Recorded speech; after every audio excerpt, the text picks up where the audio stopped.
France's defense minister has referred to it as the total reconquest of its former colony. And now Canada is involving itself militarily in Mali, a country where Canadian mining companies have lucrative trade. Analysts accuse the Harper government of taking sides in sectarian conflicts in order to reinforce Zionist and other neo-colonial interests. They note that while Canada is effectively siding with al-Qaeda-affiliated armed gangs that are destroying Syria, they are concurrently coming to the aid of Mali's military junta, citing the need to combat the very armed insurgent groups that Canada appears to be in league with in Syria.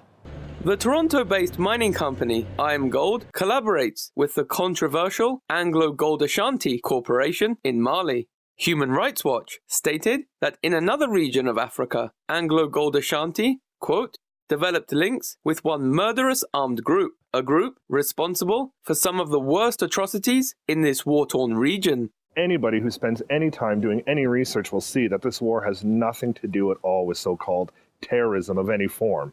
It has to do with economic interests.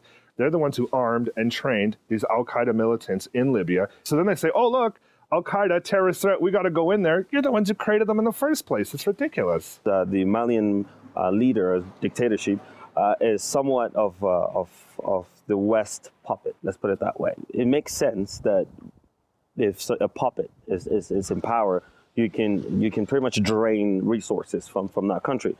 They should have left Africa to decide their own problems. I think they're capable to decide whatever issues they're going through. The government of Prime Minister Steven Harper has remained conspicuously silent about Canada's involvement in Mali. The deployment of a Canadian C-17 plane to Mali at a cost of $18.6 million to the taxpayer was only revealed via a tweet by Mali's Canadian-backed dictator. Canada also has an unspecified number of special forces on the ground. Canada has at least 15 mining interests alone in Mali. So, I mean, if they don't have a pliant leadership, if they don't have people they can work with, that's billions of dollars down the drain. Analysts have noted the irony that the Indigenous peoples of Canada are currently protesting some of the very mining companies that the Harper government is spending millions of tax dollars to seemingly back up in Mali. This leads analysts to argue that the Indigenous peoples of Canada have much in common with the Indigenous peoples of Mali, as both are confronted with rulers who represent the interests of powerful Islamophobes and resource companies. Joshua Blakeney, Press TV, Calgary.